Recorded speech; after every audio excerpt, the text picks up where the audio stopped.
sebelum kita lebih lanjut nih, kita mau kasih tahu juga kalau adanya Uncover Podcast ini, kita berharap bisa menginspirasi banyak orang gitu ya, untuk bisa sharing satu sama lain dan juga menginspirasi biar bisa lebih berani speak up.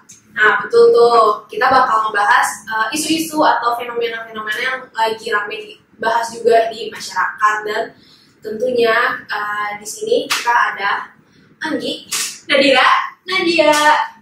Yeay. Nah, di episode kali ini kita akan ngebahas hal-hal yang berkaitan dengan beauty standard. Oke. Nah, sebelum masuk ke topik nih, gue mau nanya deh, definisi beauty menurut kalian semua tuh apa sih? Coba Nadira ya. Oke, beauty menurut gue tuh lebih ke attitude sih. Jadi kalau orang-orang lain kan melihat beauty itu kayak fisik, penampilan, gaya gitu kan. Tapi kalau gue attitude kali ya, kayak misalnya kalau lo baik, lo sopan sama orang lain, terus lo hati lo tulus gitu sama orang lain gitu kan. Iya paling. Ya, Terus itu menurut gue lo cantik gitu.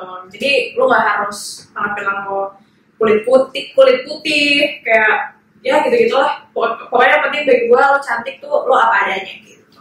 betul banget, gue setuju. Gue mirip sama Nadira. Gue juga mikir kayak kalau misalkan nih orang udah dari dalamnya sendiri tuh dia apa ya, dari dalamnya tuh sendiri tuh cantik tuh pasti kayak di luarnya juga memancarkan aja gitu loh. Jadi lu nggak perlu apa ya, nggak perlu ngikutin orang lain gimana cantiknya mereka gitu. Maksudnya dari lu juga bisa gitu loh. Kita punya cantik di diri kita masing-masing gitu ya. Setuju. Nah Kalau gue arti definisi beauty menurut gue tuh ketika orang cara pembawaannya dia gitu loh. Jadi cara pembawaan misalnya lu make baju yang menurut orang lain tuh aneh atau jarang, lu kayak stylenya punya ciri khas sendiri deh. Nah orang lain tuh kayak bilang, ih kok aneh ya stylenya gitu.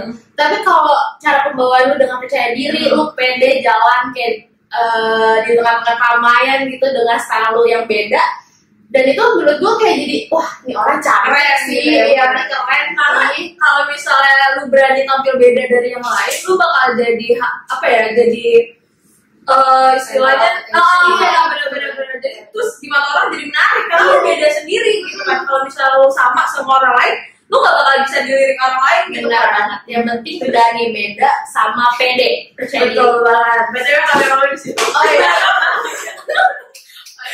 Pede dan percaya diri. Oke, benar banget. Ya, nah alasan kita kenapa kita ngebahas ini karena hal ini tuh bisa bilang ramai lagi beberapa waktu lalu di banyak sosial media gitu. Akhir-akhir ini tuh banyak banget bahkan dari influencer juga tuh ngomongin tentang beauty standard gitu. Udah banyak yang speak up gitu ya. By the way, gue juga ada nih nemuin satu kayak definisi dari websitenya The Beacon. Dia bilang kalau the standard of beauty is essentially a variable standard of what it means to be attractive that is contingent on the feminine beauty ideals that are present in given culture. Jadi intinya adalah beauty standard itu adalah kayak persepsi seseorang atau persepsi sekelompok orang yang menilai kecantikan itu dari penampilan yang ideal gitu lah, istilahnya seperti itu. Contohnya kayak gini ya sih, kalau orang lain tuh kalau orang ngelihat orang lain tuh menurut dia yang cantik tuh harus tinggi, terus langsing, putih gitu loh. Intinya kalau di luar dari kriteria itu, menurut orang tersebut tuh kayak ini orang jelek gitu. Iya, benar banget. Nah sebenarnya kayak pemikiran kayak gini tuh udah banyak nggak sih di sini? Kayak Indonesia gitu. Berasa banget berarti.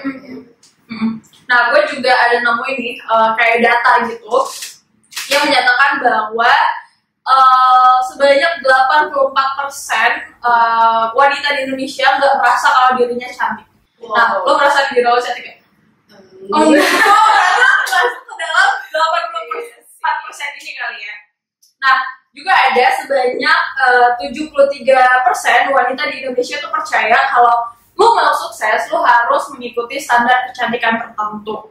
Nah, ini tuh adalah data riset oleh Dove dalam Indonesia Beauty Confidence Report pada tahun 2017. Wow. Nah, ngomongin tentang beauty standard, ini kan rata-rata identik sama perempuan gitu kan. Tapi sebenarnya definisi beauty itu kan luas banget ya. Cowok juga bisa kena imbas beauty standard gitu. Tapi banyak orang yang belum menyadari aja. Bener banget sih Nat, karena beauty itu kan bukan cuma perempuan doang ya, tapi laki-laki juga bisa termasuk dalam beauty gitu. Nah, akhir-akhir ini kalian nggak sih kayak lagi rame nih di sosmed tentang brand ambassador yang produk skincare yang brand ambasadornya tuh cowok. Kalian lihat nggak sih? Tahu gue tahu. Topik itu bakal kita bahas di sesaat lagi.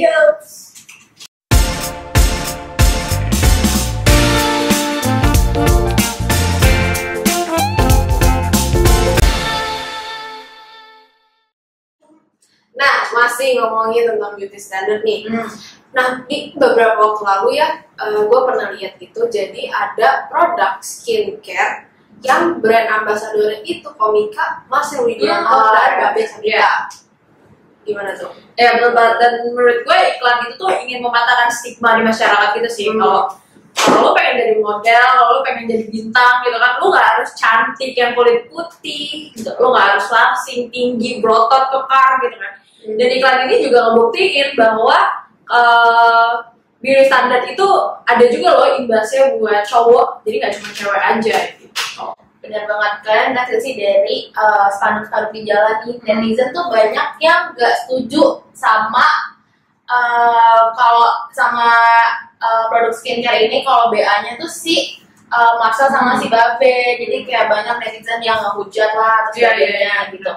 Padahal dari strategi ini tuh sebenarnya si skincare itu berniat untuk biar kayak orang-orang tuh terbuka pikirannya, kayak sebenarnya tuh siapa aja tuh bisa loh jadi BA skincare. Benar-benar harus ada iming-iming dari beauty standard yang ada. Betul banget. Gue tuh sempat lihat video iklan ini tuh masuk billboard di Times Square New York. Iya, keren banget. Dan bagusnya lagi itu banyak sebagian banyak orang tuh juga ngedukung banget gitu sama iklan ini, ya kan? Beauty standard ini juga dipengaruhi sama brand-brand itu sendiri gitu, kayak misalnya iklan-iklan, kayak misalnya lo lihat iklan body lotion, dia pakai model ya emang udah putih dari sananya. Kayak gitu kan jadi stigma kan di masyarakat. Jadi kayak kebanyakan orang tuh mikir kalau jadi BA tuh harus yang tinggi, putih, berotot, harus sebagainya lah. Jadi harus ngikutin standar yang ada di masyarakat itu sih. Iya. Iya, benar-benar. Ini nyambung ke brand ya, gitu. Kalian tau gak sih brand Victoria's Secret? Oh iya, tahu. Kan kalau kita lihat gitu, Victoria's Secret itu pasti model-modelnya tuh yang cantik, gitu kan, dia tinggi, langsing, seksi gitu kan. Seksi lah gak kayak gue gitu. Apa lagi gue ya? Gak boleh kan? Gak boleh. Semua cantik. Iya. Dan brand ini tuh mungkin beberapa waktu lalu ya, itu tuh udah nge-rebranding image mereka gitu. Jadi sekarang tuh jadi lebih banyak model-model yang model-model plus size. Gara-gara itu tuh yang berita tentang CVS itu, jadi ada salah satu model kayak mungkin bisa dijual influencer juga kalian di Instagram, dia tuh nggak setuju kalau VS tuh rebranding jadi masukin model yang plus size. Jadi dia tuh kayak ngomong di dia bikin kayak snapgram gitu, kayak nunjukin VS yang sekarang, terus dia bilang kalau si model plus size itu nggak pantas sepanggung sama model-model VS lainnya yang badannya ya lu bilang tadi kayak langsing, tinggi, seksi dan sebagainya gitu sih. Itu sempet ramai sih menurut gue di Instagram. Gue juga sempat tahu sih.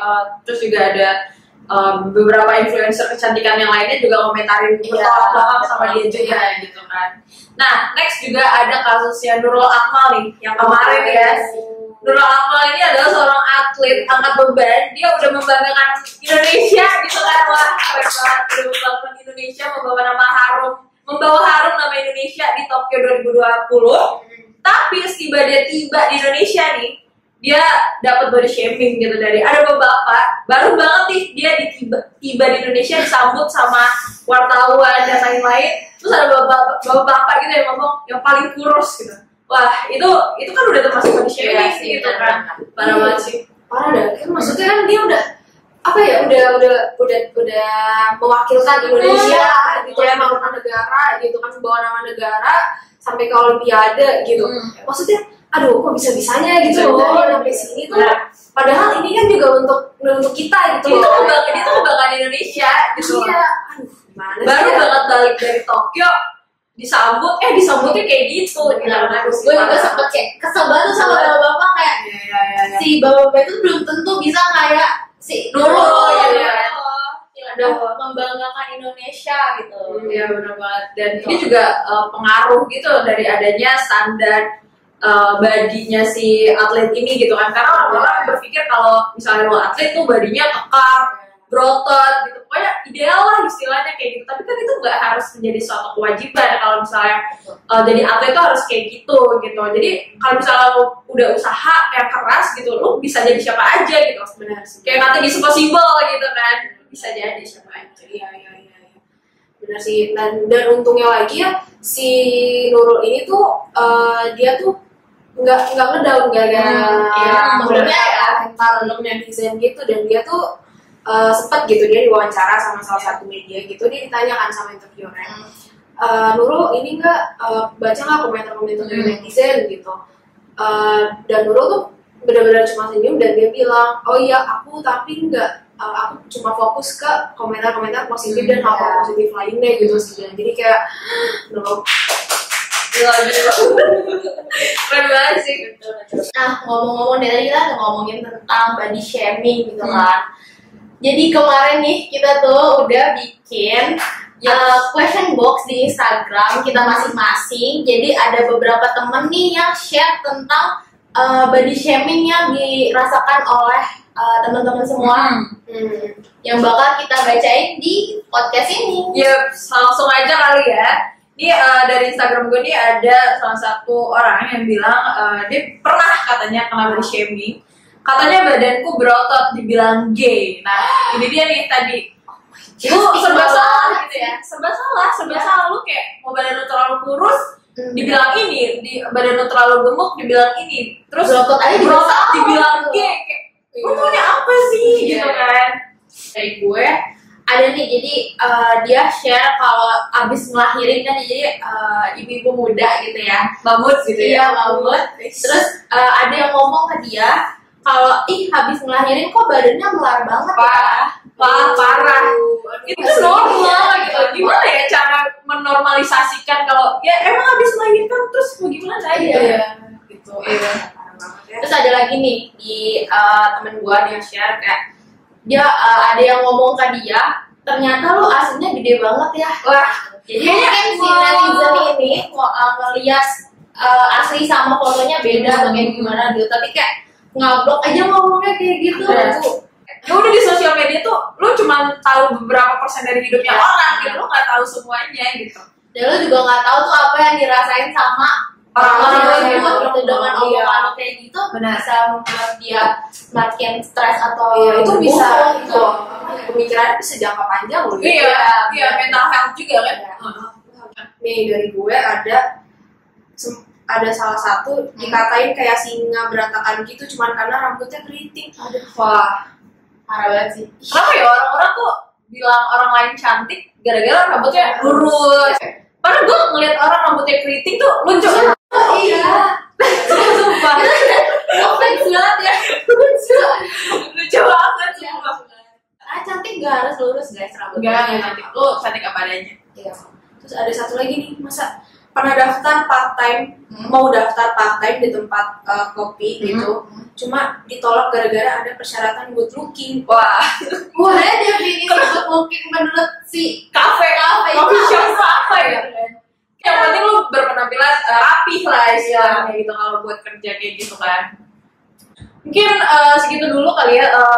Sebenarnya banyak yang sharing ke kita, tapi mungkin segitu dulu kita bacain. Dan buat next ya kita bakal ngobrol-ngobrol lagi sama psikolog dari rahasia setelah yang satu ini.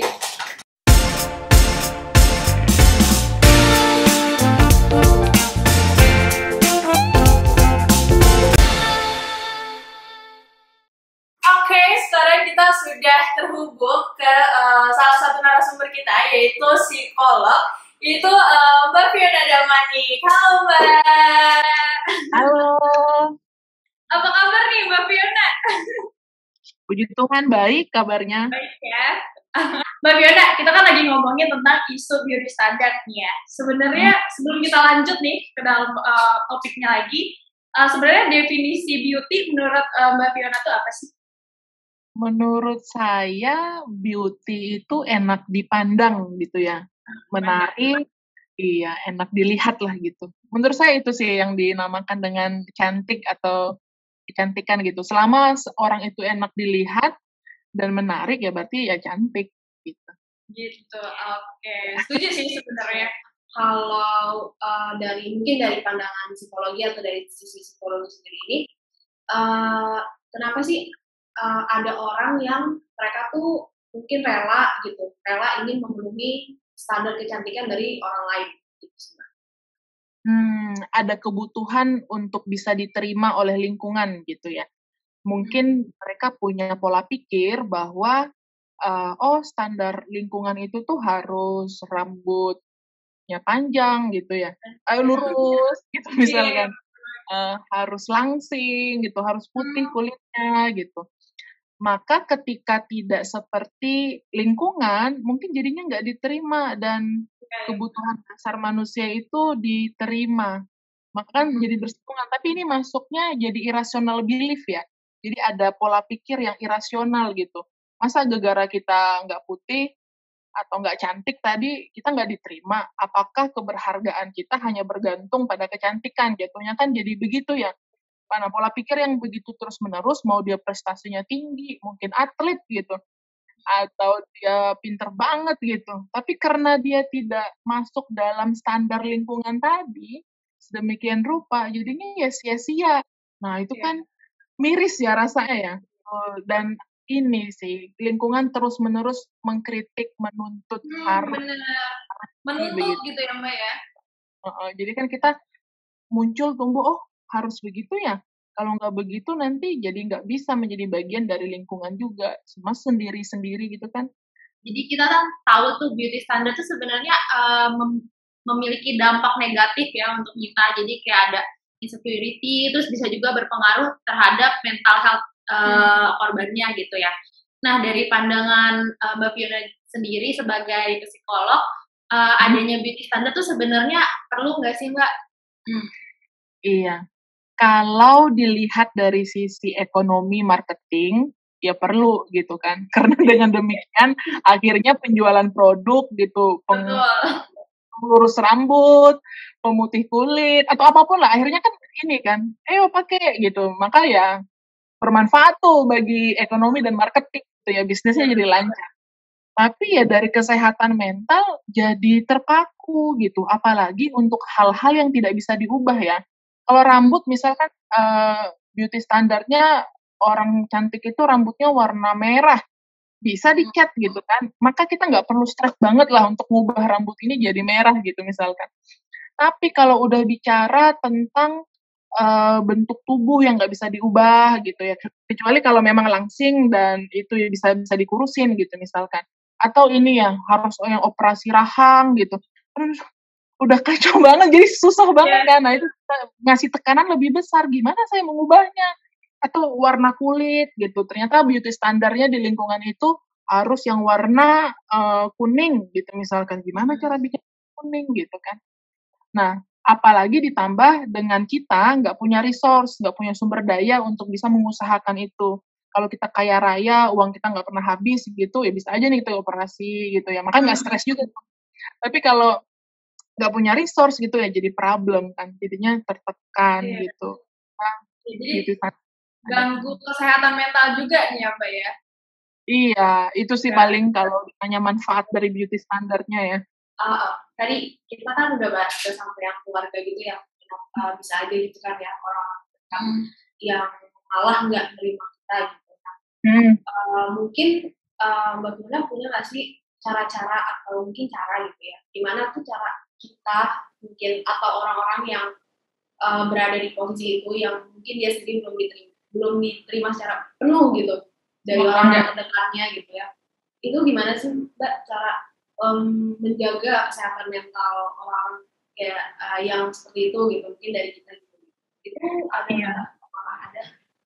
Iya, tips dan triknya gitu. Selalu saya ketika menjawab seperti ini, saya akan mulai dengan bahwa seseorang perlu aware bahwa keadaan dirinya sedang tidak baik-baik saja. Kadang tuh sulit untuk mencapai kesadaran tersebut. Dia merasa kayaknya enggak kok, aku udah terbiasa ditekan seperti ini, jadi dia berusaha sedemikian rupa gitu kan memenuhi beauty standarnya. Tapi sampai terseok-seok gitu. Nah, satu, dengan adanya edukasi podcast seperti ini, minimal tuh orang kayaknya itu saya deh. Insecurity, berfokus pada fisik, saya takut nggak diterima oleh lingkungan gara-gara nggak memenuhi beauty standar lingkungan. Nah, minimal itu dulu. Dia aware bahwa sepertinya saya nih terjebak dalam beauty standarnya ini nih. Dan mereka tahu, lewat podcast ini juga mungkin ketika nanti udah disebarkan banyak orang yang lihat, dengar gitu, oh ternyata ada pola pikir yang berbeda ya. Oh ternyata definisi kecantikan itu tuh setiap orang punya perspektif yang beda-beda ya, tergantung persepsi mereka gitu kan. Jadi ya artinya nggak ada satu kebenaran yang absolut baku.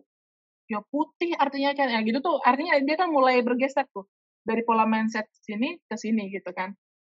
Itu satu, itu menjadi gerbang utama untuk seseorang mulai perubahan. Tapi gimana kalau ternyata lingkungan nggak mendukung, bahkan keluarga terus-menerus menuntut.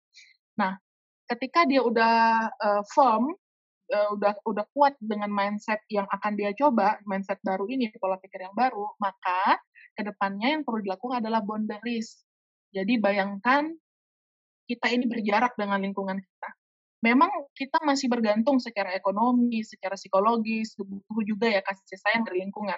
Tapi boundaries yang dimaksudkan di sini adalah kita, jadi kalau misalkan kita udah punya tempat nyaman di kamar gitu ya, tempat kita recharging, atau kayak teman-teman nih, lagi bareng, ini lagi recharge banget nih. Terus kita bilang sama diri kita, oke, ini charging baterai kita sampai 100%.